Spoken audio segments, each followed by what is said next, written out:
Hi, this is Joseph Arthur. Thanks for checking out Come to Where I'm From. Please support us on Patreon, patreon.com/come to where I'm from. We are an independent podcast, and any contributions you can make are greatly appreciated. Today's guest is Spencer Tunick. It's crazy, the whole Jesse Malin on 10th Street and A. Dude, that's who that's where, anyway. That's what are you talking about? Jesse Malin found Spencer Tunick an apartment on 10th and A?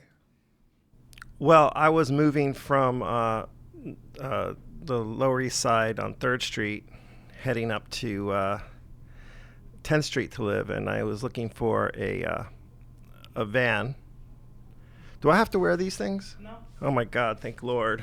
Why don't you like? I love wearing them. Oh my God, I can't talk. I can't. Then I was never good at this. Because then you're hearing your voice or something? Yeah. But you're used to it. Oh man, I love the sound of my own voice. Tell that story. You get used to it. It makes you kind of more inside the conversation when you put them on. There's a video of me talking to a crowd in England, in Hull, and it's 5,000 people, and there's reverb or whatever it's called, and I'm talking like this. Please put your clothes in. You know, I couldn't just talk, so I don't know how to do it. Like, you get self-conscious. Not self-conscious. I can't physically do it. It's amazing. But there's a reason you can't do it, and that's probably self-consciousness. I don't know. It's like some technical thing going on that. But Jesse Malin, I was living on 3rd Street and Avenue, and 3rd and C, between C and D, and I was at Kim's Video, and I saw a sign that says "Man with Van," made in Sharpie probably, and it was Jesse Malin was moving my apartment just with me. It was just me and him. Wow. He was just the nicest person. He really is. And what year was this? You remember? I think it was 93 or something, or 92. And I remember he was going out with a woman named Jessie who worked at Sidewalk Cafe. Anyway, we have Spencer Tunick on the podcast. The great Spencer Tunick. Spencer Tunick. Spencer is a world famous photographer. Yeah. You've seen his work. Millions of nude people in the city center. That's why I always say, you ever see that photographer, like 1,000 nude people in the city center? That's Spencer Tunick. And always people are like, oh, yeah. Yeah, I think that's my way to describe you. Yeah, that's good. Is that okay? No, that's great. Okay, good. It used to be the photographer who was arrested in Times Square. But somehow in New York, I've sort of, in 20 years since then, I've kind of moved beyond that to the thousands of people in city squares, which is it's a good and not just thing. City squares. I mean, you do things on mountains, and I mean, fantastic stuff too, where you like incorporate other things like people in like sheen. Some of my favorite stuff you do is when like people are covered in the sheen. I don't know how to describe it. It's a sort of a clear, transparent, diaphanous fabric. Okay. So it's a white fabric that is transparent, and you can see the body. Yeah. But yet it's still sort of hidden, and in the right light, it can glow. It's dreamlike. Definitely. But it's like a dream. I never have a dream like that. I wish I did. It's like a dream I wish I could have. Channeling the spirits. Yeah. Yeah, it's like that. How do you do that? How do you put together these massive groups of people, and how have you achieved that over the years? Well, I often compare it to like a band coming to town and wanting to gather, an audience for their gig, but they're working for themselves as far as trying to promote it, but also the venue is working to promote it as well. And in a way, people think my works are really massive, but in a way they're quite intimate in that sometimes it's 500 people, and that's what a band would play to sometimes, right? So Yeah. it's nowadays that would be like a successful. Well, depending, it's all relative. Right. But that would be a successful rock and roll show. If you right, got definitely 500 people into a club. you Yeah. know.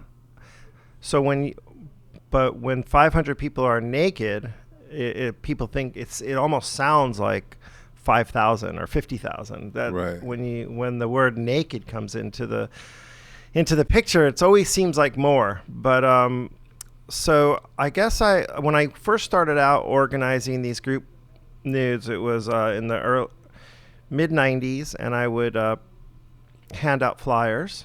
That the first flyers were I did myself at Kinko's, Xeroxing one of my past photos and just writing the information underneath. Meet me at the United Nations at 5:30 a.m. Don't be late. Mm-hmm. Wear loose-fitting clothing. You'll get a print in exchange for posing. Mm-hmm. And people would just show up. And so I would hand out,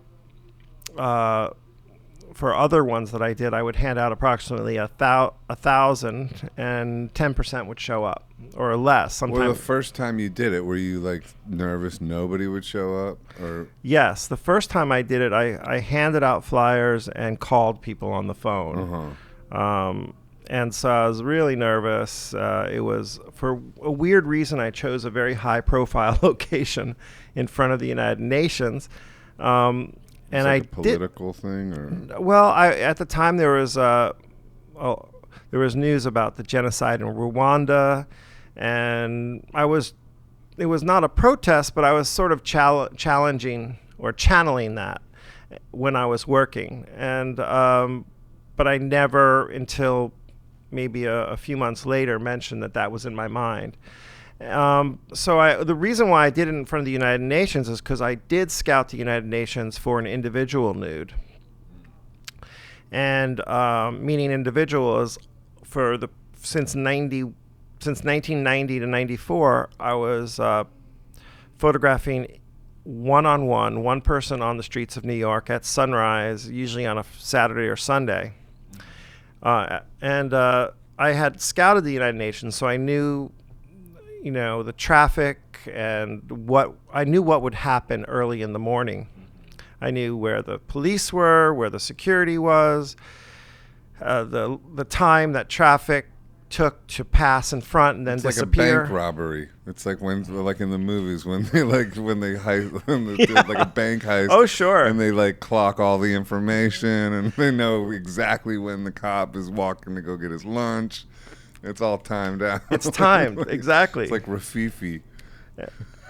You ever see that movie, Rafifi? No, I got to write that down. It's an old black and white movie. It's got like a 30-minute bank robbery scene in the middle of it with no music and no dialogue, total silence, but it's like riveting. Oh, my goodness. Yeah. Set in...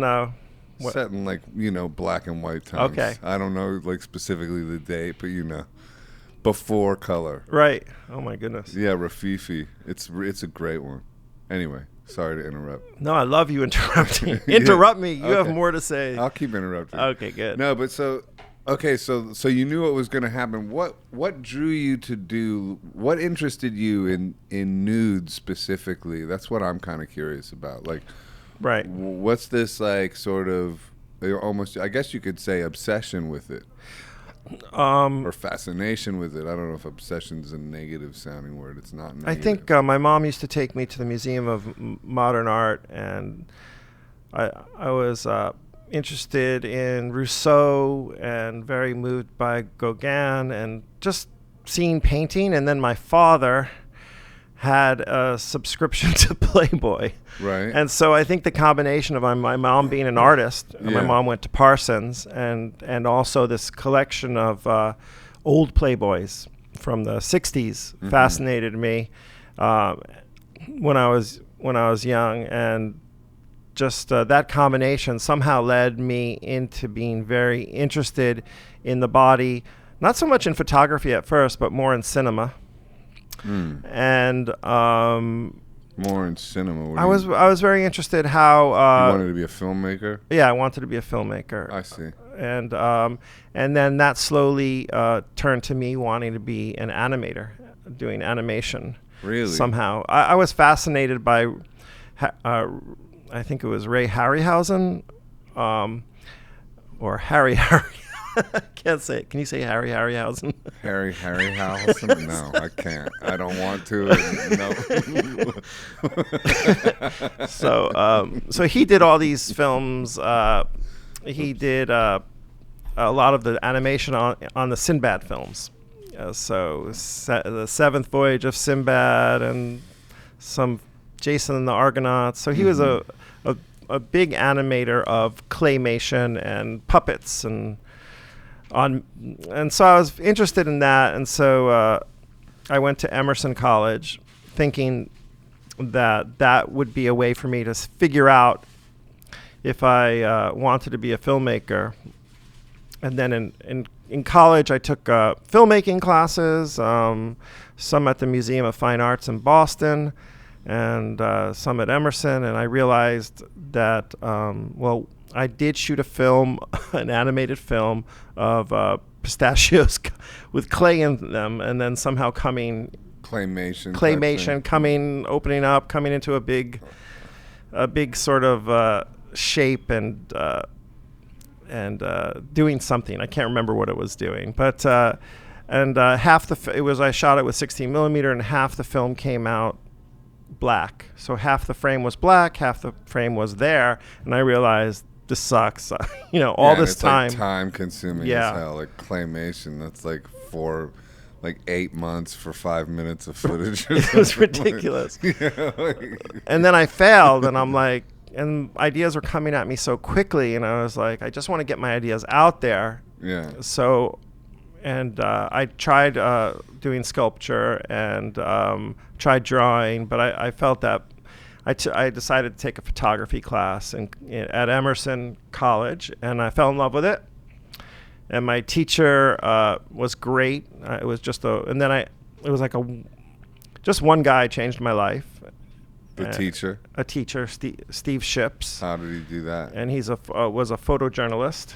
Oh, okay. And just a great teacher, really laid back, had Essence of You in it, if that makes sense. Essence of Me? Yeah, just reminds me of you a little bit, like if you were my photography teacher. Oh, okay. Like caring, but in a way just like very relaxed and supportive. Oh, that's nice. Thank you. Yeah, and then I was like, what am I doing in college? I got to go to photo school. What am I doing at Emerson? And he changed your life, yeah. Though, like just by saying like, hey, just by what, just turning you on to photography in a way that no one else had? Turning me on to photography. I'd never really shot black and white film before. Right.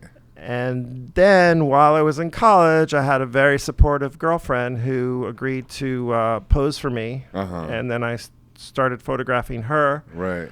And you're like, wow, I can do this? A big room in the dormitory in Charlesgate in Boston. And I photographed her torso, in front of a radiator in front of a window, and it was a detail, and it was just so beautiful, the light, and I fell in love with it. Yeah. And so that was it. That's what, just the birth of your voice in a way. Right, definitely. Thank goodness that I had a girlfriend at the time that was willing to do that, because I might not have been able to approach people to ask them at that time. Right. That's cool. Yeah. That's a good story. And then from there, it just evolved, and then you're in front of the United Nations on your first one, right? Right. I'm in front of the United Nations. Around 28 people showed up. 28, huh? And the police were out of how many flyers? I would say I handed out 150 flyers. Oh, so that's a good percentage. 28 phone calls or something like that. This makes me want to know, too, real quick, like what do you think, because you also compared it to a rock concert and like people coming to a rock concert. And if people coming to a concert are getting whatever people get from music, but we kind of know people get something from music. So that's kind of like, who knows what that is, but they're getting something. What do you think they're getting from coming to like a Spencer Tunick shoot where there's like so many people, and like, what do you think?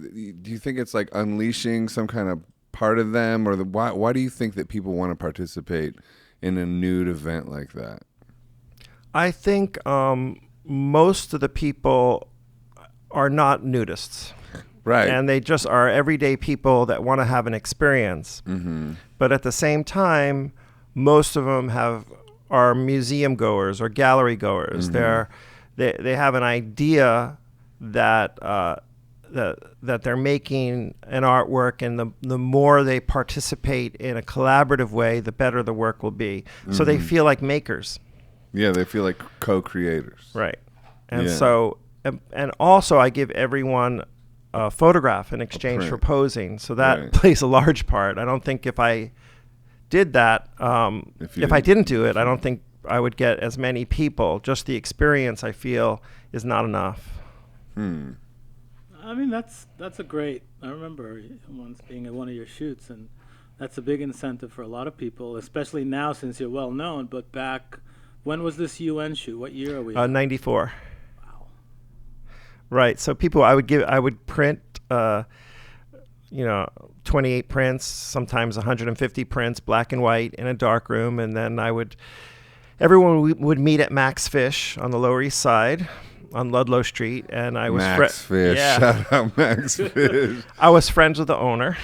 I just want to go back to the whole print thing though. I think that is obviously a big draw is to get a print from you.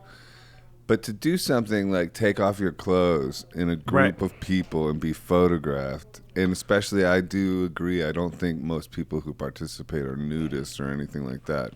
It's probably it's got to be more for the experience of it. And that experience is like a once in a lifetime thing. Like you're providing a sort of like a vortex for people to go through that they wouldn't normally. Well, it is exhilarating. Yeah.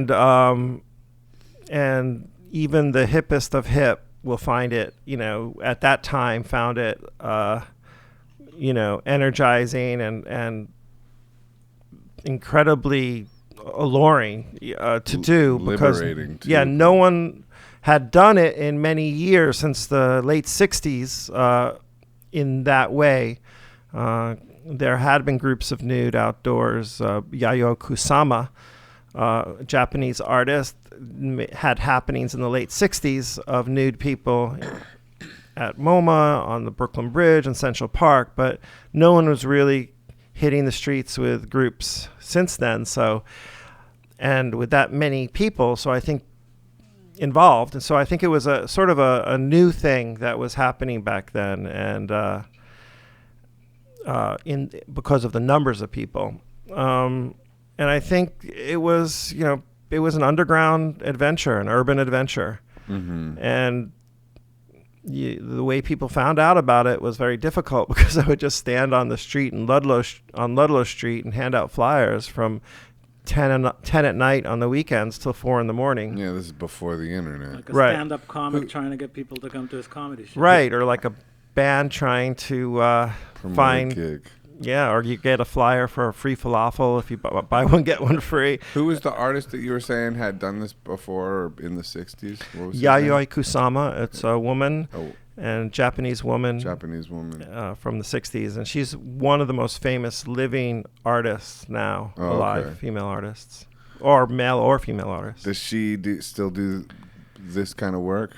She doesn't. She does sculptures now. You walk into a room that has little lights in it, like a mirrored room, many colors, and it looks like an infinity room. Yeah. Oh, okay. And she does big mushrooms with dots on them. Mushrooms, huh?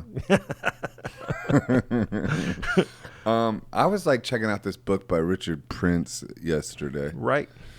And because I was I got, what do you call it? When somebody wants you to paint something, they commission you. I got commissioned to do something, and I was remembering something Richard Prince did painting recently with all those little faces and stuff. Mm-hmm. It's very Basquiat, Dubuffet vibe. And I was just trying to reference it for this commission I was working on. And it made me think damn, Richard Prince is super varied. He'll all of a sudden he has a whole book now with this sort of Dubuffet Basquiat vibe thing going on, but he's done like the photos of the Marlboro Man and like, you know, sculptures of cars and and then the Instagram thing and all that. I love how he's just going from idea to idea and not being hitched to an identity. Right. That's, you know there are artists like that are like Charles Ray, Damien Hirst, that sort of go from idea to idea and don't remain constant. And then there's artists I want to be more like that. From idea to idea? I want to start to be more like that. All right. You know what I mean? Because I feel like I'm kind of locked into like certain things that I lock into. Well, sometimes I see you take mannequins and you do different sculptural aspects in a show. Like if you'll find something on the street and bring it into your show. And I remember you doing that. Well, you've inspired me to shift around too a bit. Yeah, I love your photographs. I always wish you did a photo book. Yeah, I should just take stuff like that a bit more seriously. Not that books are still relevant, but there's something about a paper object that is tangible and people want to hold on to or keep next to their bed and refer to it, not always be on a screen. And I think your photographs and your drawings would just be wonderful. And like a small edition book of like maybe 500. Yeah. Yeah. It's weird how we like limit ourselves this way and that way, and how it's hard to break out of these identity molds that we fixate ourselves in. Yeah. You know well, I think an interesting artist that I've been following on Instagram is Adam Goldberg. He's an actor. Okay. He's also a musician. He's been on. He's a writer too. Yeah, he's on. Yeah, I know. I think I know who he is. You should follow him. He does the funniest Instagram stories ever. Oh, really? And but he's also obviously he's an actor. Right. He was on Saving Private Ryan. Okay. And Dazed and Confused. Yeah. And he's a musician as well. But he's an amazing photographer, and he sort of does it all. You're a musician first. Mm-hmm. I guess. My experience with meeting you was just fascinating because I came into it not knowing, it was in 1995. I was doing a big group work in Lyon, France. And I saw you, I looked in the newspaper and I saw you were playing. And I showed up and I said to you, after you, and then you started painting while you were performing. I was just blown away. I'd never seen anything like that, where the music and the painting was like coinciding on an equal level. And I was just like, this is the second coming. I was a fan from then. And then I told you that my sister that my wife had gone to school with your sister in Akron. Yeah. And that was the connection. And we hung out backstage and everyone wanted to pose. And some of the people that worked with you wanted to pose, and everyone did a nude. In a hotel room. It was either in a hotel room. And it was that was a lot of fun. European city. Right. Yeah, it was fun. So that was the first time. And then we kind of separated for years. I hadn't run into you since, but listening to your music. And then but that first time I saw you perform and play, I was always wondering, had anyone that you admire not known that you painted and come to one of your performances and just right then and there realized that at times you paint when you play, and what was their reaction like in a positive story about that? Oh, well, a positive story about that is Michael Stipe coming to one of my gigs and hearing about me painting live and thinking that sounded like the most pretentious thing in the world, but saying that actually when he saw it, he liked it, like it worked or something. So yeah, it made sense. That's a very name-droppy story, but there you go. That is the one that popped into my head. Yeah, as a I don't know. Positive story. Yeah, I think it's probably one of the most difficult things that a musician can do, and for some reason, paint live. Yeah, it's like incredibly vulnerable. When I remember first doing it, how insanely vulnerable that felt, just to do that in front of an audience. Like, that's the thing though, like with everything in life, the first, it's the first time you do it and then you put it out there. When you're stretching your parameters, it's always very vulnerable. but that's also exactly where you expand your horizons and find power as well. So there's a relationship between vulnerability and power, like empowering yourself, but you have to go through this sort of vortex of vulnerability to do so. I thought it was very heroic. I know that sounds crazy, but you became sort of my hero in a way. Thank you. As far as I couldn't believe it, and then I kind of pictured who could do this, and I don't think anyone could do it. I don't know if anyone else is doing it. Maybe some like Japanese art band or Yeah. Well, I think it is heroic. Not just that. Anytime anyone expands their horizons is heroic.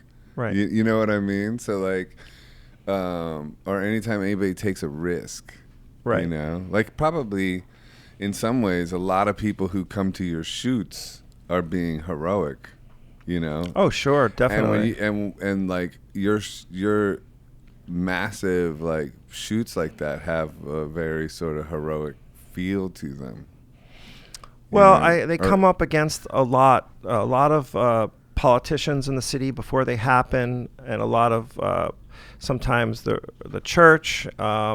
And the works, when they do finally get permission to be done, sort of break down some boundaries that other artists from the specific country that I'm working in have, paved the way. But sometimes, by mistake, a country or a city will let me do the work. Yeah. And it by will. Mistake. What do you mean by that? Well, they don't really understand what you're doing, or they. Well, the work is really subversive. In that it really changes people's minds, and it really affects the rights and freedom of a person's individual actions. At least, certainly in many Latin American countries that I've done the works, where. Explain that further, though. Like, what do you mean? Well, I was. There was a law in Israel that went into the Knesset. I think it was called the Spencer-Tunick law to outlaw nudity in Israel. I was in the Supreme. I personally, but I was sued in the Supreme Court of Chile to stop my work. I've done works in Venezuela, in Caracas during the most tumultuous times, and somehow it happened at the last minute. And so what it does is, if I get permission, it really sets a tone for not the future, but the immediate future of people's treatment of the body and art in public space. And I think this sort of bandwagon effect that if this city does it, this city has to do it, is not necessarily a negative thing. I think it could add to the fact that they don't know what they're getting into, and they're opening a lot of freedoms up. And so, what do you mean by like? I mean, I can kind of guess what you mean, but like, how does that look in actual life? Like after, say, you've gone someplace that's roughly more conservative than when you left it. Oh, okay. Like how does that operate? Like, what does that look like? I did a work in Chile, in Santiago, in 2002. And this was 10 years prior. There was the Pinochet dictatorship, where they were gathering up artists, and people were disappearing. And oh, really? And like killing artists and stuff? So, yeah, kind of. I mean, artists are annoying. I'll give them that. I'm just kidding. It's just a joke. Yeah. Okay. So I had done a work previously in Buenos Aires, and for only 300 to 400 people showed up. So that was, for me, that was a low amount for a city that I thought would. Oh, you thought it would be epic. Thought it'd be many more people, and I thought it would be over 1,000. I needed it too for that photograph. Oh, really? It like bombed the photo, or could you still do something with that? It's when their currency dropped, and there was a riot. I came down there during the riots in Buenos Aires to do a work while most artists and musicians were staying away. I came down and just did this beautiful explosive work, and one of Yeah. the setups could have been a lot larger. Okay. And so in Santiago, I figured that it was going to be quite like that, and I had already been sued in the Supreme Court to stop my work. And and when I got there outside Did my you have to? Sorry, I don't want to interrupt because I want you to stay on focus on this. Yeah. But did you go to trial when you get sued, or does that just happen? Like, I don't know exactly what the outcome. I know the outcome was positive, but I didn't. You didn't have to go. No, I didn't have okay, to go down there. Okay, continue on with this. Story. Representatives of the Museum of Contemporary Art. I got it. And so, when I got down there, I woke up the day after I got down there, and there were 200 to 300 protesters outside of my hotel room, with signs with my name on it. Really? And against the work, and chanting and the whole deal. That's spooky, man. And I had death threats and everything. It was quite alarming, and they had security for me, and so. What was the point of the protest? That you're like this champion of the naked body, or like the devil, or devil? Immoral. Immoral. Yeah. I feel it's Immorality. important to mention for people just listening and not watching, because we will show some of your photos on the video, is that none of your work is sexual in any kind of way. When we're saying nudity, it's not sexual positions. People are usually just lying on the street or standing up. It's very harmless in a way. In certain countries, yes. In most of the U.S., in most of the states, in fact, almost all the states, what I do is illegal, and I could be arrested, and the participants can be arrested, and I won't get permission. That's wild. So wait, but let's keep going with this story though in Chile, because like I want to hear how it changed after the work.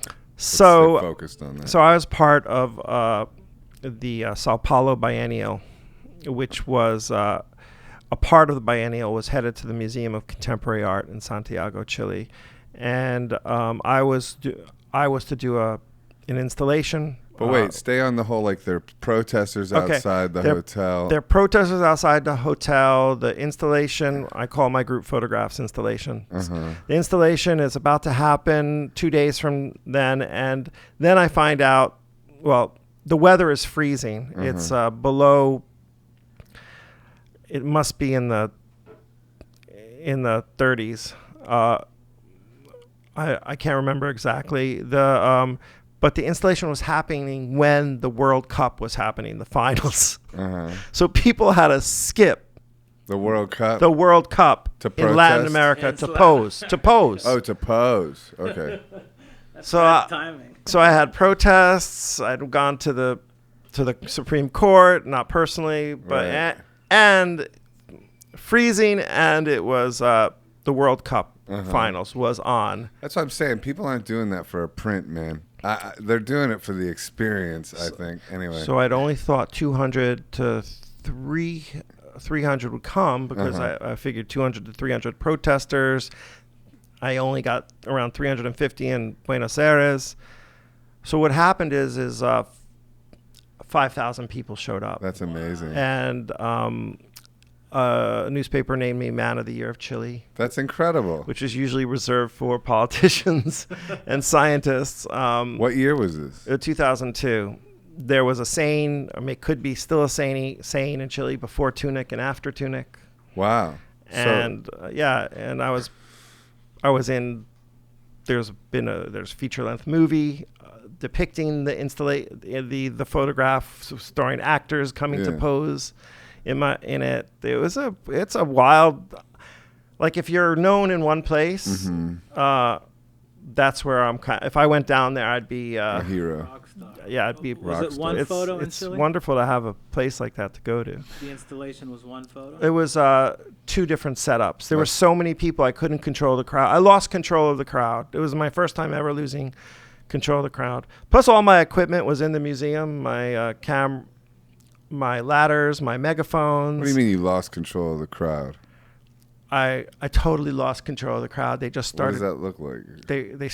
They're just running naked with dogs and clothing and screaming and jumping. It was insane. Shouting. Where's that photograph?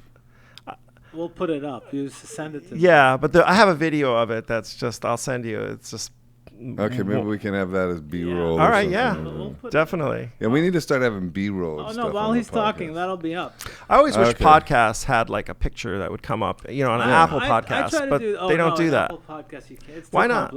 next gen, While people next are gen. driving, they'll be like, Exactly. Next gen. Trying to keep people alive, Spencer. Right. What are you trying to kill people? I wish the protesters won. No, I'm just kidding.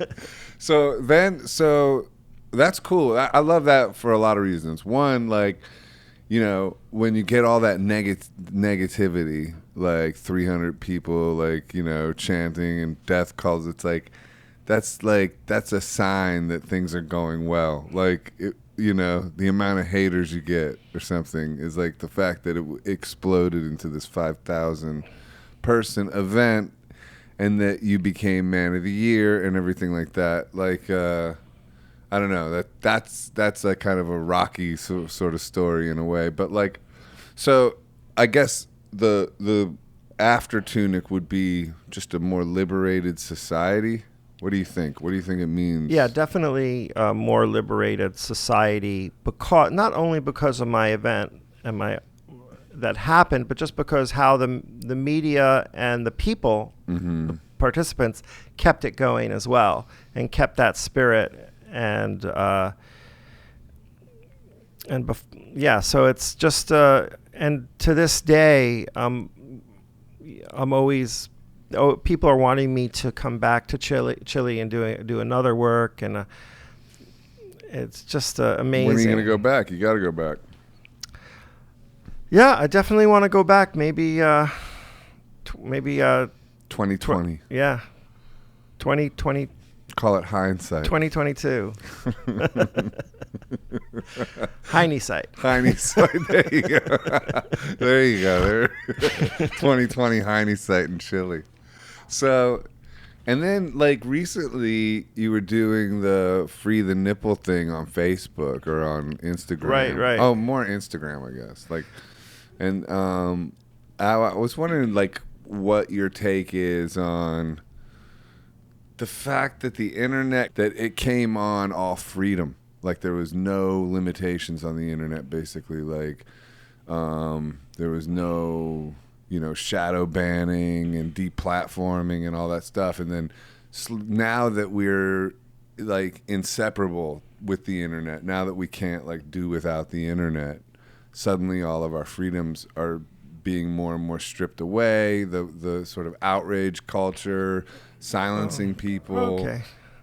Well, Instagram is sort of the magazine of the world right now. Right. And if artists are being censored on the magazine of the world, totally, that's a serious issue.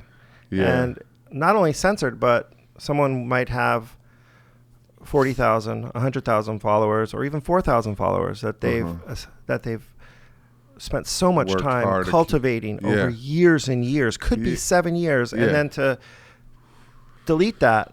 They delete it. And then not have a easy way to appeal, and is quite alarming. And people say, why are you protesting this? There's so many other things in the world going on that you could protest, but why not protest a lot of things at once? By the way, I think freedom of speech is pretty much a worthy pursuit of to me, that's like number one alarm bell. Like the minute they start infringing on freedom of speech, it's like, are you kidding me? That's the spookiest thing going. So my first experience with being censored was on Facebook in 2014, and the Village Voice wrote about it and did 2 articles on it. And then I had a contact who gave me a contact high up at Facebook, and I started a relationship with Facebook where they would help me decide if an individual picture was okay for me to post or not, so I wouldn't be taken down. So a work that was very far away, that had possibly 5,000 people in it or 2,000 people in it, where you couldn't really depict the nudity that much. It just became sort of 2,000 an people abstraction. equals 4,000 nipples, Spencer. I'm just kidding. So they would say, okay, sure. Is my math right on Yeah, that? true. Anyway, Yeah, I love it. Well, some people have 3 nipples in the crowd. Whoops, I do. No, I'm just kidding. Scaramanga. Give or take 4,000 nipples. You know, it could be 4,500 nipples. Anyway, go for it. What were we going to Yeah, say? so, Sorry to interrupt. Yeah, so I so where was I? I So forget. you posted one So of they your would- things on Facebook and it got they would- taken down. Right, and then Facebook would decide, would help me decide. I had an email. I would send an individual person photographs, and they would say, "Oh, you could post this one, not this one. You could post this one." So I had some help not being deleted.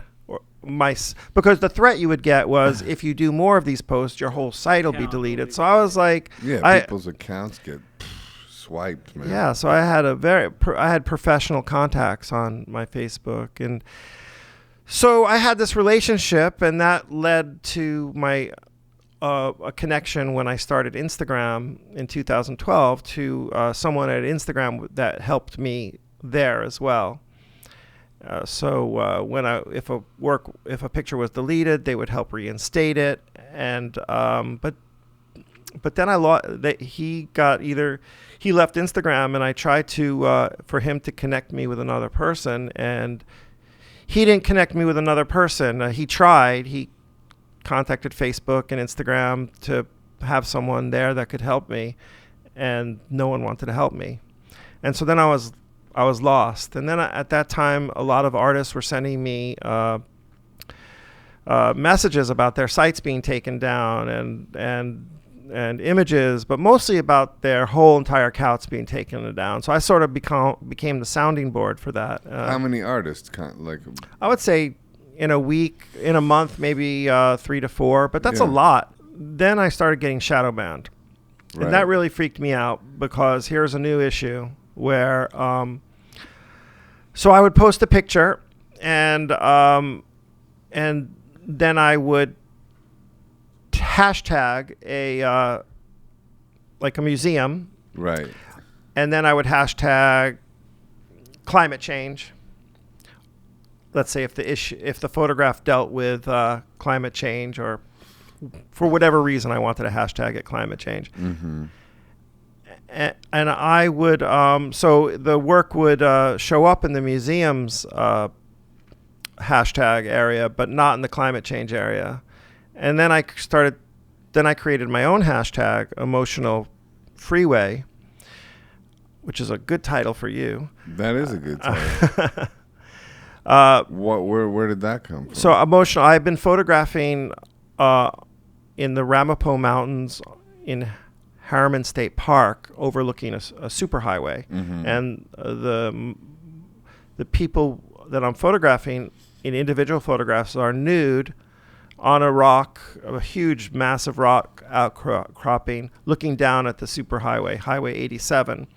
And so this series on Instagram I started to call Emotional Freeway, and then none of my pictures were showing up in a hashtag that I created, and then my hashtags were shadow banned for like months. Yeah, the shadow banning is like super disturbing, because then it's like they're not even banning you, they're just making it so the algorithm or whatever, however you say that word, algorithm. I wish it was a logarithm. So that's an island in Fantasy Island. So the algorithm won't even excuse my French, won't even show anybody what you're putting out there. So I'm in contact with someone else at Facebook now, and they say to me that it's community standards, but community standards of the world community. So as a leader, the U.S. in free speech, shouldn't we be leading the standards instead of, many Malaysian countries and Indonesian countries? Exactly, but when they're taking away freedom of speech in America, and it's like everyone's too afraid to even say anything or even acknowledge it. It's like I'm watching what I thought was America just be like, well, that's just how it is, I guess. Right. And it's like, wait, what the fuck? Like, dude, But I get hashtagging. I get it in a way, as far as like if I post a nude, and just saying if the nude is posing with, cupcakes. I don't know if I'm doing that photograph in the near future. But then you put, colorful cupcakes as the hashtag. A lot of children are going to see that. Right. And depending on the nature of the photograph, I'm not sure if I want my 12-year-old daughter and my other daughter looking at naked people in a colorful cupcakes area. So it's like... Well, that's a point. So how do you work around that? Well, I think you have to somehow keep in your parameters, but there has to be a way to appeal. So if your hashtag...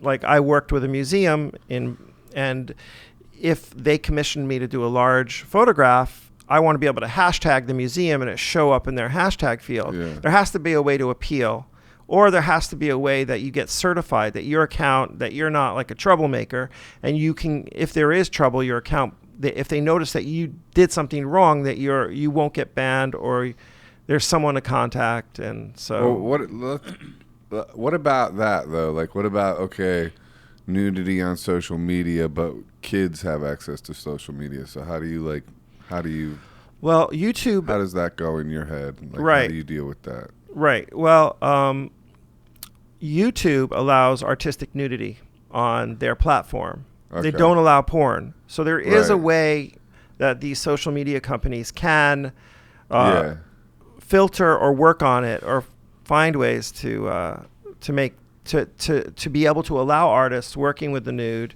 somehow have their works, either it's a verification of age or something, but Right. there has to be some answers instead of just the nude in art doesn't exist unless fully censored. Right. So what was the result of, okay, I could see that. So what was the result of your Free the Nipple campaign?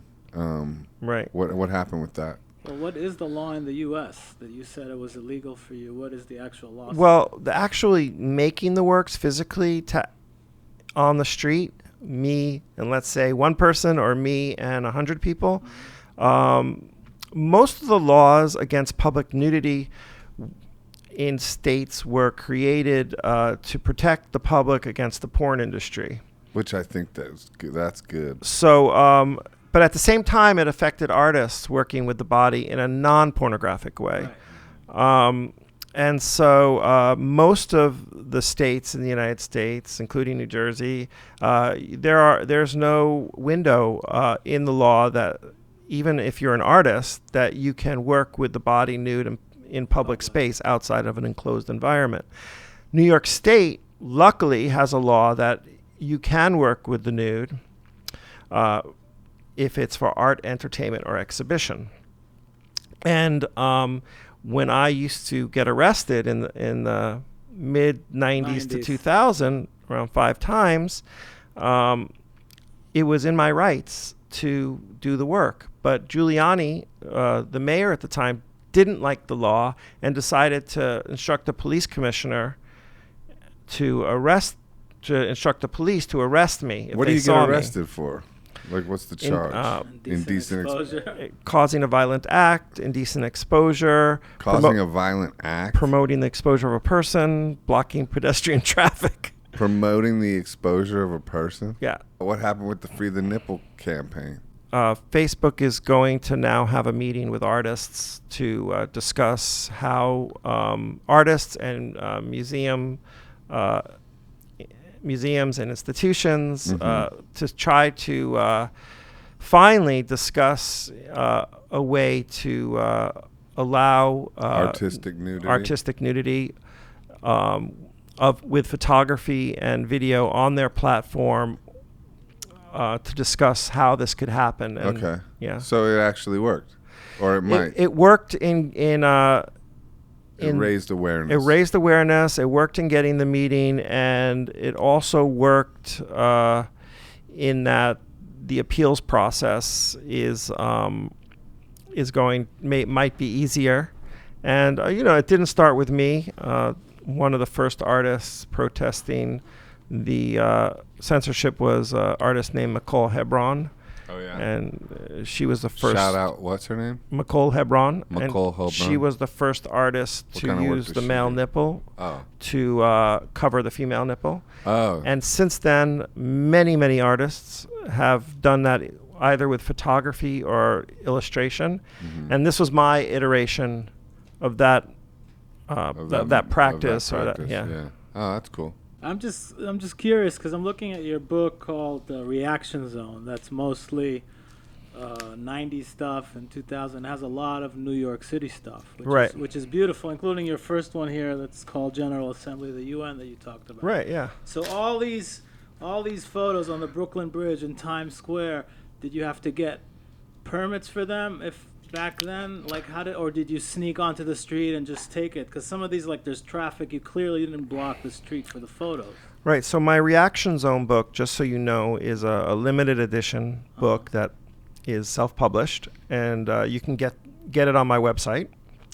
And Tunick.com. yeah, my wife designed it. She's a graphic designer, and she went through the whole process with me, Kristen Bowler. Shout out Chrissy. Yeah, and what it depicts are photographs, or as I call them, installations or installation photographs of hundreds of people in different locations around the city of New York and some in Brooklyn. And none of those photographs had permits. That's what Because the city wouldn't give me permits, even though I should have been given a permit.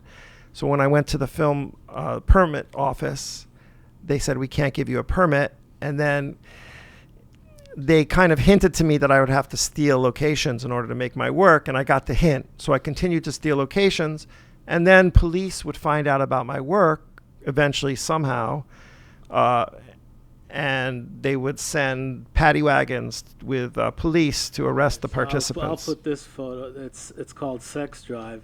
That shows the police vans to arrest you guys. And why is everyone dressed? You couldn't pull this one off? Right. If they got undressed in that work, they would drag people into the trucks, into the police vans, and arrest me. But I had a feeling they would start arresting them first. And so no one really wanted to be arrested, but I figured I should do a photograph because everyone was there, so I had everyone put their hands up. And that's the first work I ever had of people putting their hands up. Right. And this one shows the press also. Right. That's the one this is like looks pretty intense what's going on. Yeah, that was an intense one, and the only person to be nude was a baby in the foreground of the photograph. Dude, I ran by that and took a photo of that on my Instagram like 2 days ago. The lobsters. I love that. Lobster sign. Yeah. I love those 3 lobsters. I love that. That's why I did the work there. I love the 3 lobster The signs. 3 lobsters. Yeah. Here, pick a card. Pink Tenderness, 1999. Oh, you're gonna. Okay, pick a card. This is a new deck. I don't know what this is. What is it called? All right, you answer. Curious deck. You. What's your? When do you feel most secure? That's a good question. When do you feel most secure? When I have the money when I have the money to pay my I see. mortgage. You're saying because you have children. Yes. Yeah. Okay. And this has been a very difficult year for me. So I'm. Oh, has it really? Oh yeah, definitely. I didn't know that. I'm sorry to hear that. That's all right. It's just. It's life, bro. It's life. I had a great 2018. Yeah. I was in a biennial, and I had works in Australia. Yeah. But 2019, as far as I'm surviving, but as far as just like not being secure about 2020, basically financial. Yeah, well, that's the thing with being an artist is like, it's like, it's sometimes you're like by hook or by crook, Right, and then exactly. other times you're more flush. Yeah, so, but that's because I decided to do everything myself. I represent myself. Yeah. And it was going well for 10 years, selling directly to collectors and museums, and doing installations with museums and selling works to museums. But it's hard. You stop creating. And that's what I always admired about you, because when you left your manager and you found one right away, you know, and that was amazing to me, and it gave me such confidence. And I was like, I gotta fucking do that. But I'm not. I'm really. I don't deal with rejection well, and so I was too nervous to put myself out there. Like I can get a 5,000 people naked, but if I'm often intimidated by people that are in a position. So, and you probably know that from me, because sometimes I get tongue-tied sometimes. But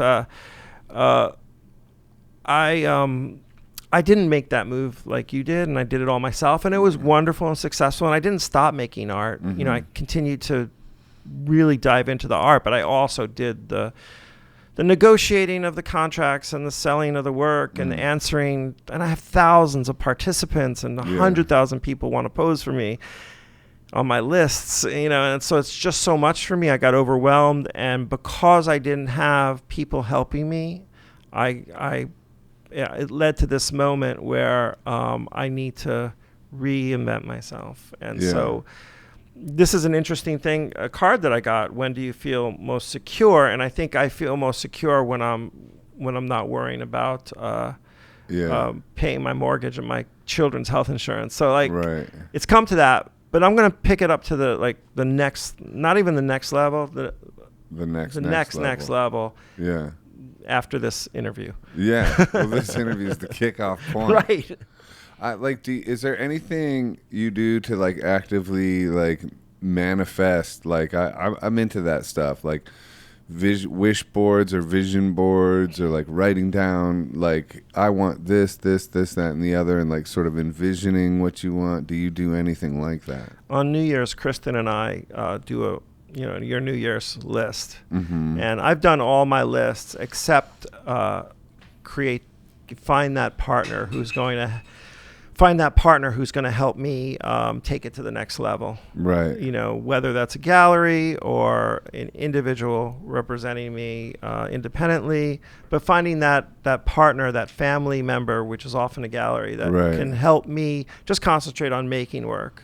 Yeah. And I don't have to do everything else. That's why I always admire when you made that move, and you're just like flowing, like the way it's just amazing how I was so worried about you. And, you know, you don't know this, and I discussed with Kristen about like what happens when something stops and something starts again, and it just like you didn't skip a beat. No, I skip beats. I mean, it's like, dude, you can never. There's an old phrase like, never compare your insides with somebody else's outsides. You ever heard that? Yeah. That's like a 12-step movement thing. Okay. But it's like, because it always seems like somebody from the outside is like, oh, they got their shit together, this, that, or the other. But like the inside realm is like a spooky place, you know.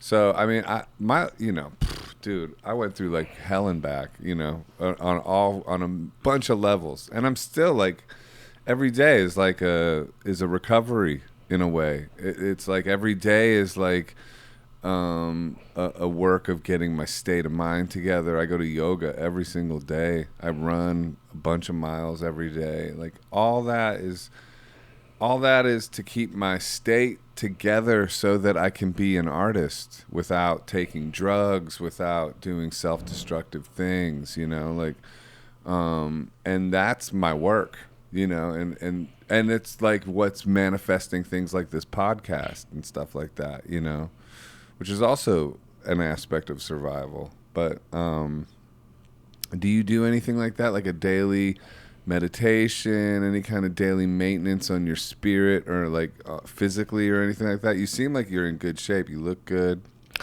you know. During it's kind of interesting that you're involved in this. The night of the election that Trump was elected, I did a photograph, because every election night I do a photograph during the elections of people posing nude, and either being extremely exhilarated or in defeat.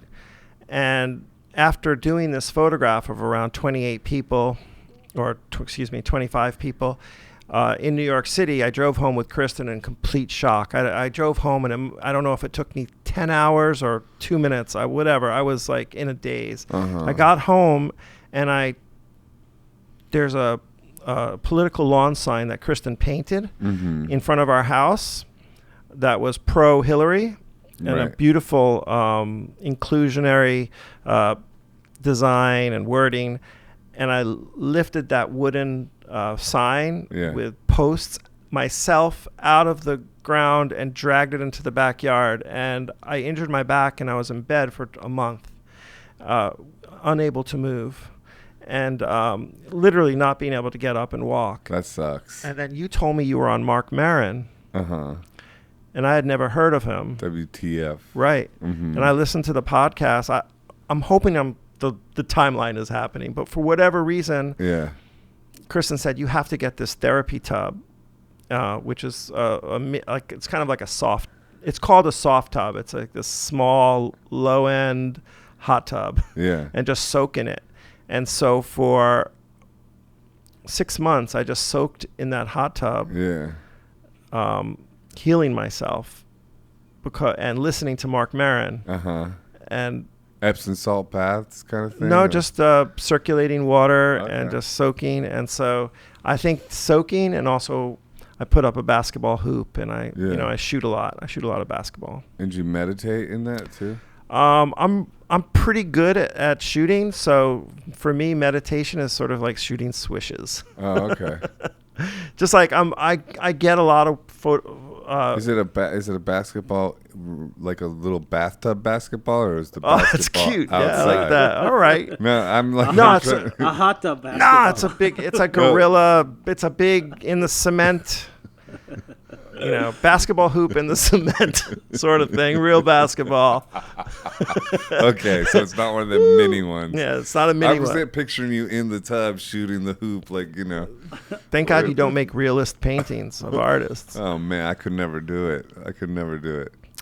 So we worked together as well. Several things. Yeah. Yeah. Where you used to live in Red Hook, and I brought a bunch of friends, like maybe 12 people over to pose on your roof, and I painted them. You painted their bodies. That was the Currency of Love video. That you directed. Ehud shot it. That's right. And the funny thing about that video is, at the time, we were so concerned about YouTube, because in the video, which you'll see something on screen right now from that video, every single girl in the video is completely naked. Yeah. And we didn't know if it was going to get flagged. Joe painted them all. Did it get flagged? No. Oh, and you could see, everyone's naked in the video. And it's, I think YouTube allows body painting to a certain extent. But and the reason I'm maybe getting off topic. The reason I thought you could do it so well is because when we were in the airport in Mexico, you were drawing on your messenger bag with such detailed lines that I was like, because I had only really seen you doing works while you're playing music, and that is a different experience. That's like talking about two bodies of work. There's one body of work which is like figurative abstract, and then you have another body of work which, in my mind, which is just detailed expression that's very a thin line that is masterful. And I was I was like, maybe he can do this on people's bodies, and then maybe he could paint. I could print the photographs that I take of him painting and put them on canvas, and then he could paint on the canvas and draw on the canvas, and those thin lines, and the photographs came out. Your paintings on my photographs came out beautiful. Oh yeah, that was great. You guys had an art exhibit in Mexico, right? Oh, that's right. Yeah, we had an art exhibit. Anado. Anado. Shout out Anado. He has a really gorgeous cool gallery in San Miguel, Mexico. And a few of the paintings hang now at this hotel called Hotel Matilda, and it's in Enrique Oliveira's restaurant there called Moxie. In Mexico? In Mexico, and his work hangs there, and our work hangs there, and so it was a great show. So my card says, how do you find fulfillment? What do you think? How do you find fulfillment? That's your question. For Poppy. you? Oh, man, I'm not fulfilled. Let me just be real about it. I mean, I'm not fulfilled, and I'm looking for fulfillment, you know, like every day. Like that's what I was sort of saying before. I find fulfillment, I guess, in the moment, but I wouldn't say I'm fulfilled. Like I don't know that I ever have moments where I feel fulfillment, you know, like Yeah, that it's a seems tough too complete for how I would describe myself in this state. I'm not an unhappy person. I mean, I'm fulfilled when I'm doing creative stuff. Like right now, this is fulfilling. Like the fact that we're making something right now, this is fun to me. Like, so this is like as close to fulfilled as I get. I guess if I do a yoga class for 90 minutes, that's sort of fulfillment. But there's no like, I'm fulfilled now. It's like it's usually like fulfillment lasts for like 15 minutes, you know. Not even. Yeah, that's an exaggeration, but you know, what do you think? How do you? Well, find I think it? a lot has to do with social media. People's fulfillment is this acceptance of their posts on social media. People's reactions in an immediate way. Well, I like it when people like my post, but I wouldn't say that gives me fulfillment. Like this gives me fulfillment, Right. More making Well, stuff, more like, because that's like I would say fulfillment's more coming from with a feeling from within. Right. I think that's in your case, that's true. Yeah. But in a lot of other people's cases, Right, including kids that are just on the couch all day Oh, I see on what their you're saying. machines, Yeah. their fulfillment is a satisfaction or likes, or that's very troubling. It is troubling, dude. Well, don't get me started. I was already talking about our freedoms getting taken away, but like AI, where that's going to go, like wearables, like your Bluetooth headphones, and then pretty soon it's going to be like, you know, Elon Musk has already got the brain chip coming, and then the computers are going to go inside us pretty soon, and you think you're going to resist it, but they're going to make it like the sales pitch is it's going to make us superhuman, and that's going to be the sales pitch. And the thing is it's like it's a boiling toad thing. It's like a slow boil. Like all these things couldn't be introduced at once because you'd be like, what the fuck? Like if the internet came out and a week later they're banning diet channels, you'd be like, what the fuck? But it's a slow boil thing where it's like, oh, let's ban this. Oh, okay, well that's okay because that guy's crazy. But now it's like, oh, let's ban this. Oh, and then it's like it's taking us step by step. Well, the same thing with AI. It's like wearables. Oh, put your headphones in your ears all the time. Oh, okay. Having your phone all the time. Oh, okay. But it's like now brain chip. If they just came out with brain chip, you'd be like, what the fuck? You know what I mean? But like they're indoctrinating us too, and also like movies that we see like that it's like AIs and all this stuff. It's all an indoctrination. Interesting. Yeah. I mean, it's just there's so much of everything. There's so much information.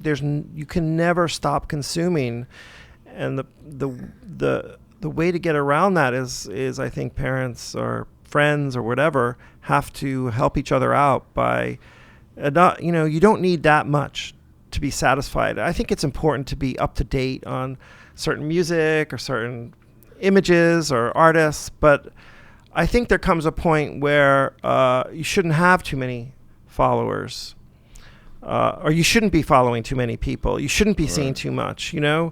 because you're going to miss things. Too much information. And that's one of the reasons I deleted all my.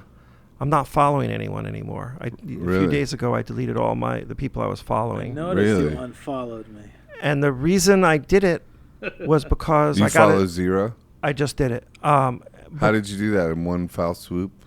Just an evening, because I became addicted. And in 50 years, if I haven't consumed enough information and images, there's no one person that's going to change me that quickly.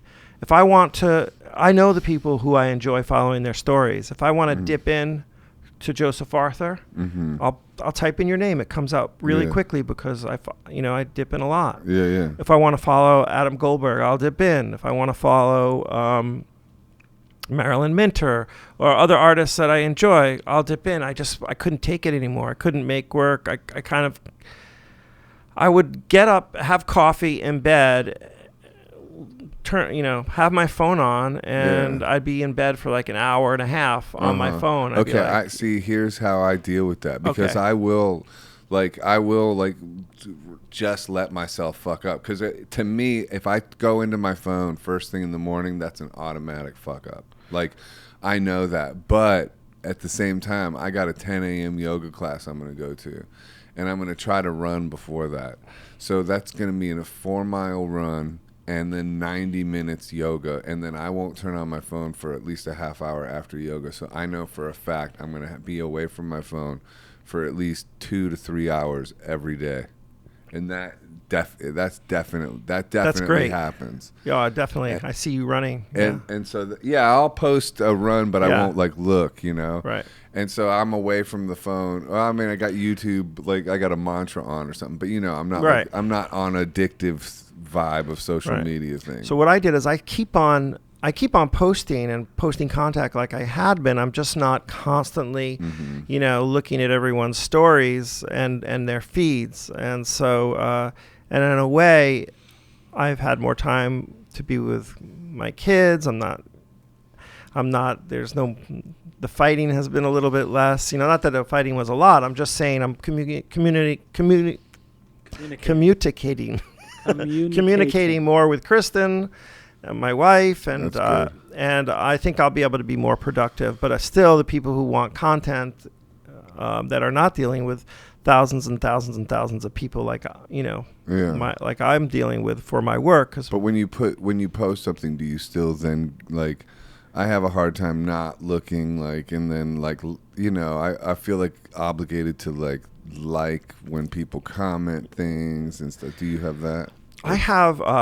Casey Neistat did a vlog on my work, and it had millions of views on YouTube, and I got incredible amount of followers from the Middle East, and almost all of them positive, love my work. I have so many followers from Iranian women, and men and artists and professionals and students. But through them following me, they're hitting up other people that find my work for the first time. And it's like the second coming of the, it's negative, my work. So I get a lot of... it's negative? Yeah, because my work is naked, and I get a lot of people posting derogatory and negative comments, including many, even from the U.S., many Republicans and conservative people. So unfortunately, I have to sort of look at my posts and see who's said something that is not proper. But I would hate that. I wouldn't look. But I do love. I hate negative comments. Yeah, but I do love anyone else. I love when people give me a compliment. It's just so nice because I've worked so hard, and so. So wait, on Instagram you get negative comments? That's what you're saying, or just on that YouTube? On Instagram. Oh, really? I didn't know that. Yeah, I so always see not people that many. You get 1 million likes and Trolls shit like are that. everywhere. Not that many, but okay. enough to where I have to what's happened? What did someone say today? Oh, so I wouldn't look. Dang. Yeah. So if I get a negative comment, I usually, or if somebody says some shitty shit, I'll usually just delete them and then what do you call it? Block them. yeah. You know what I mean? Okay, goodbye. Yeah. Does it discourage you from creating more? No, definitely. I'm never discouraged from creating. I'm always, excited to make something new, and I always have something bubbling in the back of my head, or what's the expression? Bubbling Is that an even expression? No, you just made it up. Bubbling in the back of my head. What's the expression? Bubbling in the back of my head. Oh yeah, I got a T-shirt that says that. That's I got another thing, bubbling in the back of my head. Bubbling in the back of my head. It's like a country song. Bubbling in the back of my head. Yeehaw! That's awesome. What's your card say, dude? What's the most important thing that was omitted from your education growing up? Wow, you got a weird one. Yeah. It's like that half of the stuff doesn't really matter. I could say this, okay man. not to pay attention. Listen. The most important thing that was omitted from my education growing up was my education. Identifying human nature, like knowing that human knowing to look out for certain aspects of human nature that are prevalent in this world. That would have been really good information to know right around the time I was in 4th grade. Anyway, what about you? What was the question? What's the most important part of education that was omitted from you growing up? They didn't teach photography in school. He learned photography, bro. I think I That's why we're talking to him.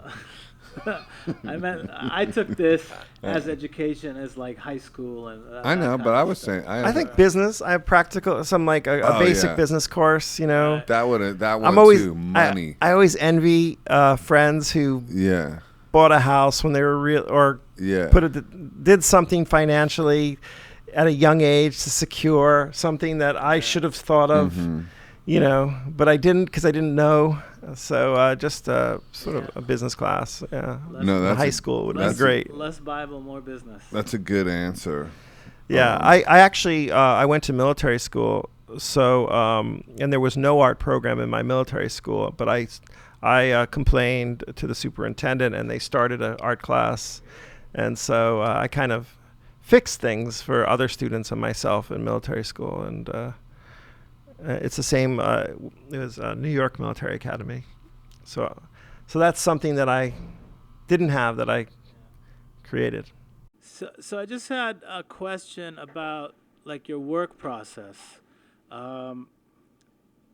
Because I've seen you work, and there's a lot going on, and it's not like a regular photo shoot where somebody sets up lights, and it's like some of your subjects, like you have shoots in Switzerland or in Israel in the Dead Sea where people are like half a mile away from you and there's 1,000 people. So how do you communicate to everyone? How do you get megaphone? Right, a megaphone and a ladder, but how do you actually, it's like, you really, the whole thing, you have like a split-second window to get what you need. The people that pose for me are just like so supportive and trusting and collaborative that when they see someone doing something in front of them, they'll follow suit. So sometimes I'll try to use the megaphone to reach the people in the back so they can hear me, but the people in the front think I'm going crazy. And so it's difficult. Why do they think you're going crazy? Because I'm shouting, but I'm not shouting at the people in the front. I'm sort of trying to get someone to put their leg down. You're playing for the cheap seats. Yes.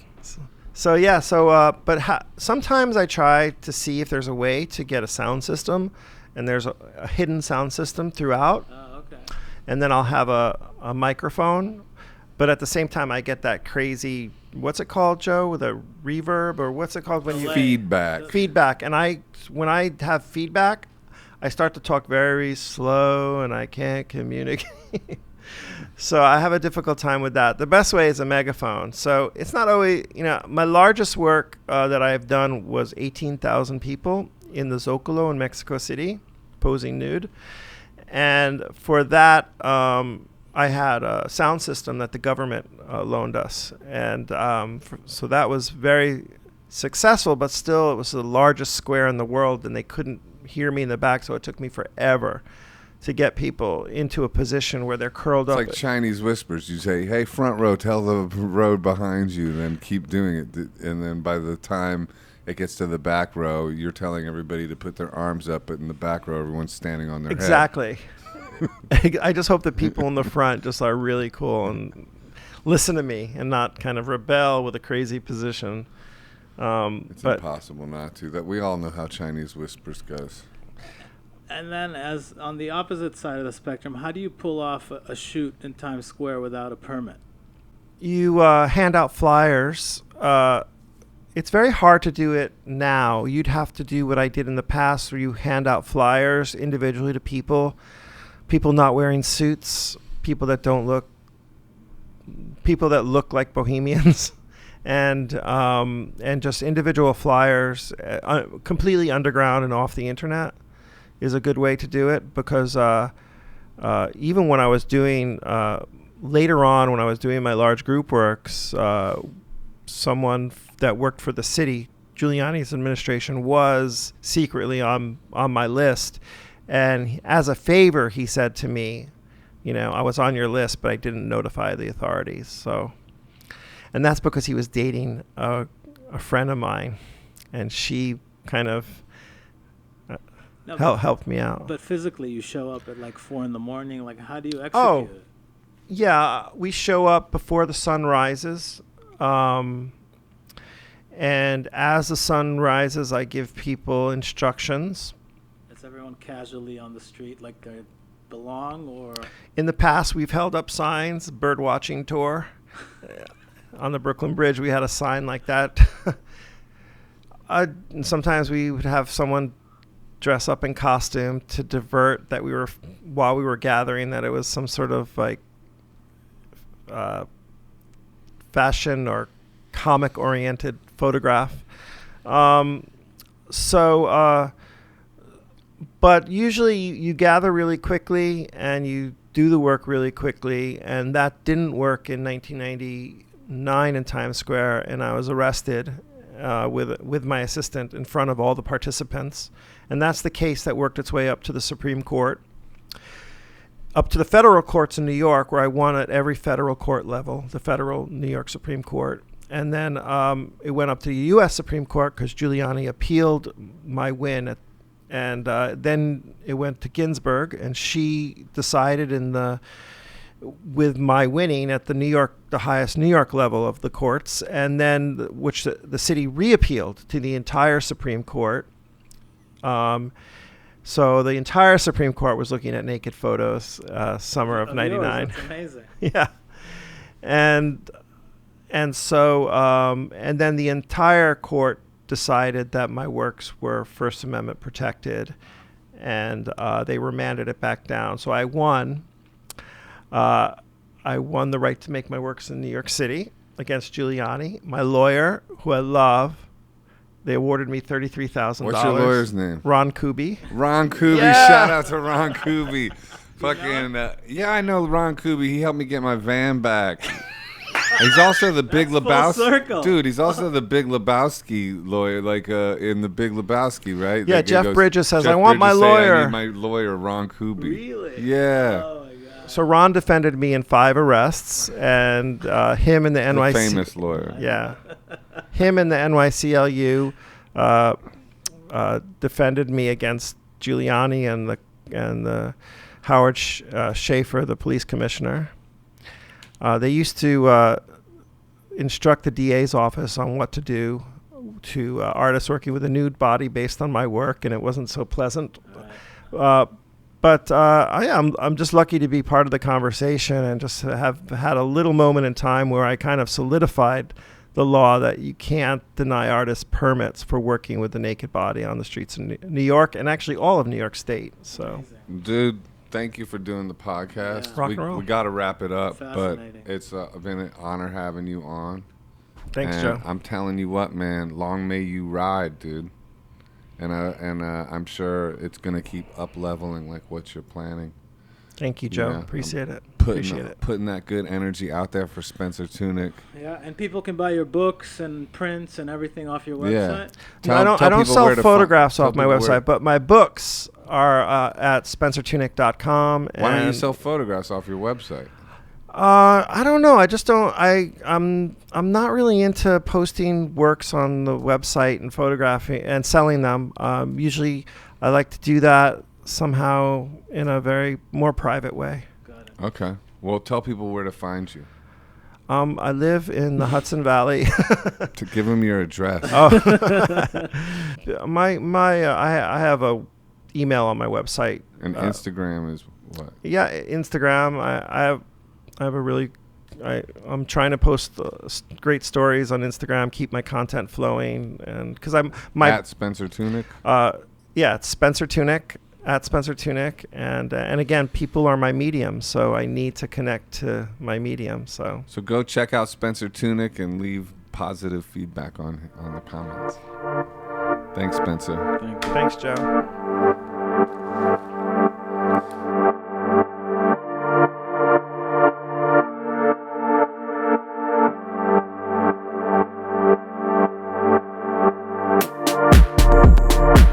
Hi, this is Joseph Arthur. Thanks for checking out Come to Where I'm From.